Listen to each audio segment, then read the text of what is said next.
Hello बच्चों, कैसे हो आप सब? बढ़िया। उम्मीद है सब बढ़िया ही होंगे। तो पिछले वीडियो में हमने पढ़ा था डिस्टेंस फार्मूला और उसका इम्प्लीमेंटेशन भी पढ़ा था हमने कि उसको कैसे यूज़ करते हैं, कैसे इम्प्लीमेंट करते हैं। उसके अलावा हमने एक्सरसाइज 7.1 को सॉल्व किया। अब हम 7.2 के इंट्रोडक्शन पार्ट में सेक्शन फार्मूला पढ़ेंगे। सेक्शन क्या होता है? What is section? Section means टुकड़ा। अगर किसी भी चीज़ को कई पार्ट्स में बांट दिया जाए तो हर एक पार्ट को एक सेक्शन बोलेंगे, एक टुकड़ा बोलेंगे, एक सेक्शन। उसी तरह से अगर कोई लाइन सेगमेंट हो स्टूडेंट्स, अगर कोई लाइन सेगमेंट हो, सपोज करिए ए बी, और इसके बीच में कहीं कोई पॉइंट पी ले लिया जाए, ठीक है, और ये पॉइंट पी अगर इस लाइन सेगमेंट ए बी को A P ratio P B M ratio N में डिवाइड करे, ठीक है, तो इस पॉइंट के कोऑर्डिनेट्स, जो पॉइंट इस लाइन सेगमेंट को ए बी को किसी स्पेसिफिक रेशियो में डिवाइड कर रहा है, उस पॉइंट के कोऑर्डिनेट्स क्या होंगे, इसी को निकालने के लिए सेक्शन फॉर्मूला बना है, ठीक है। तो हम इसको ऐसे समझ सकते हैं कि if a line joining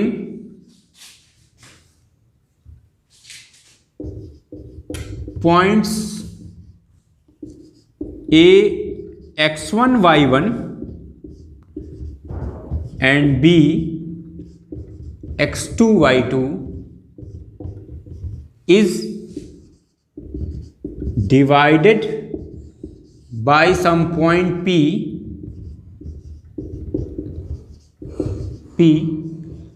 x y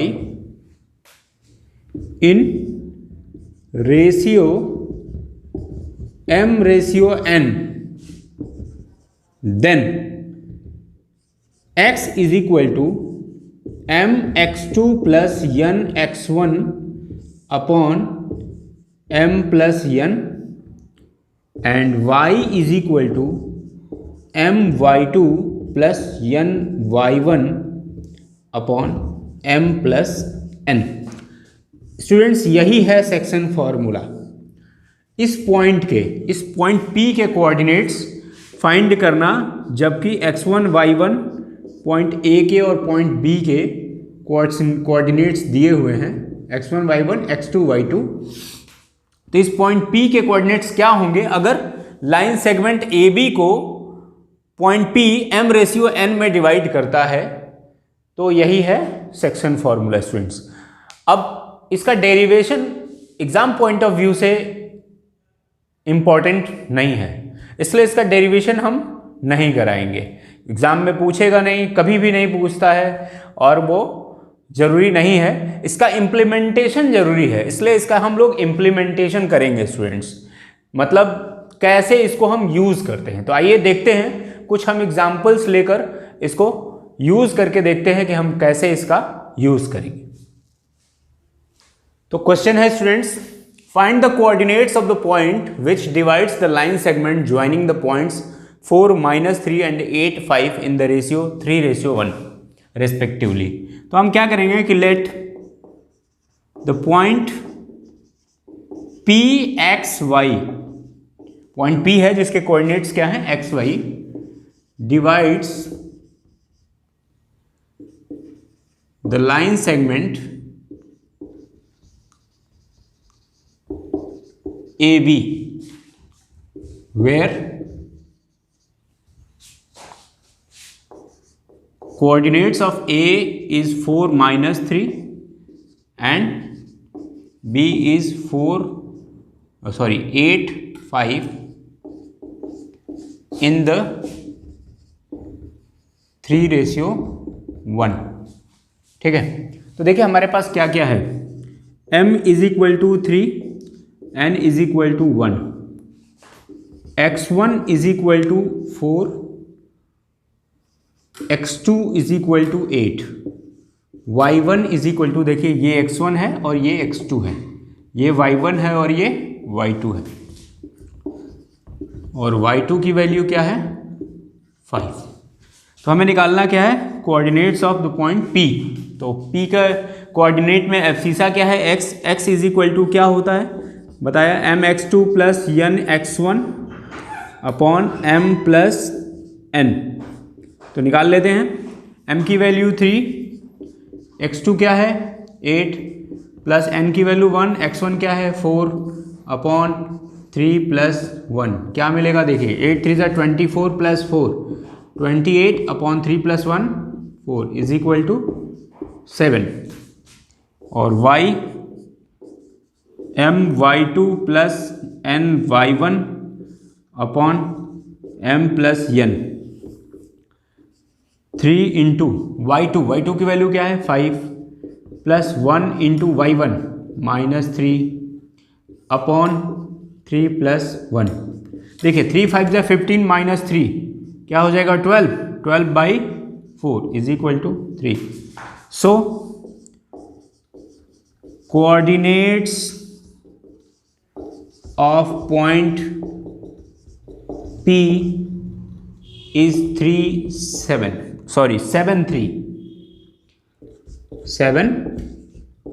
3। यही हो गया आपका answer. Now let's move to next example. तो स्टूडेंट्स क्वेश्चन है, find the ratio in which the y axis divides the line segment joining the points 5 -6 and -1 -4। Also find the point of intersection. तो students सबसे पहले देखिए हमें क्या find करना है, हमें रेशियो फाइंड करना है। तो हम लेट कर लेंगे कि let the point at y axis divides the line segment joining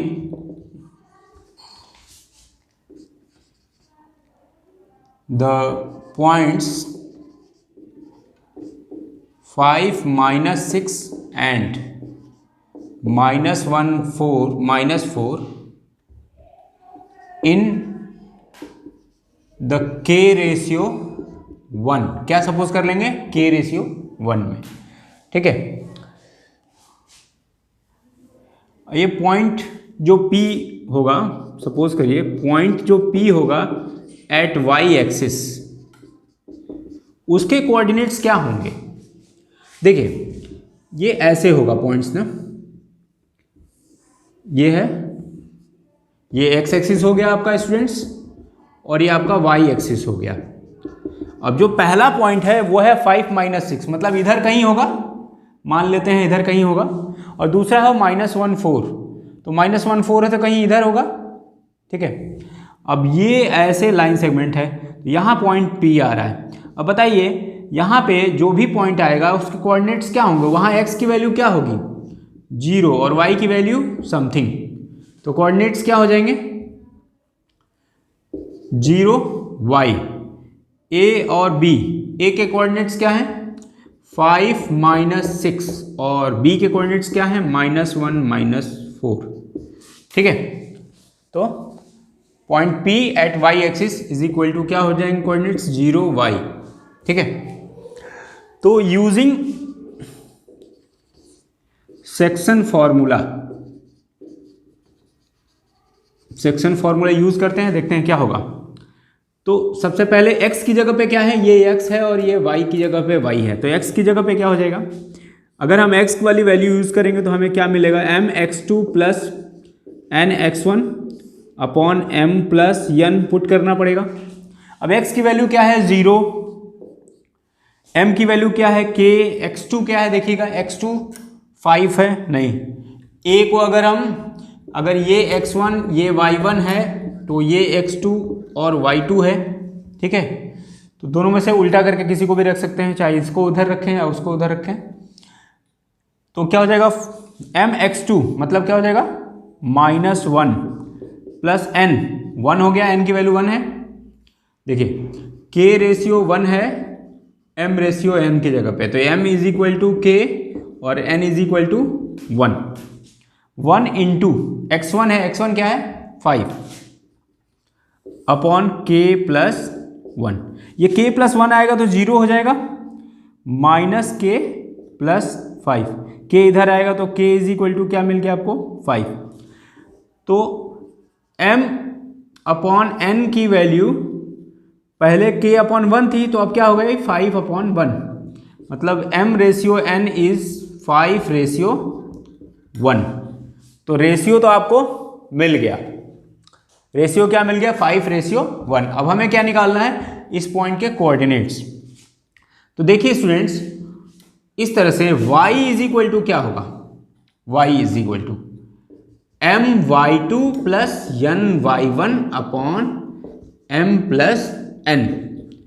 तो देखिए m की जगह पे अब क्या आ गया है 5, और y2 क्या है आपका -4 प्लस 1 -6 अपॉन 5 प्लस 1, क्या मिलेगा -20 -6 अपॉन 6, क्या आ गया -13/3। तो कोऑर्डिनेट्स क्या हो गए 0 -13/3।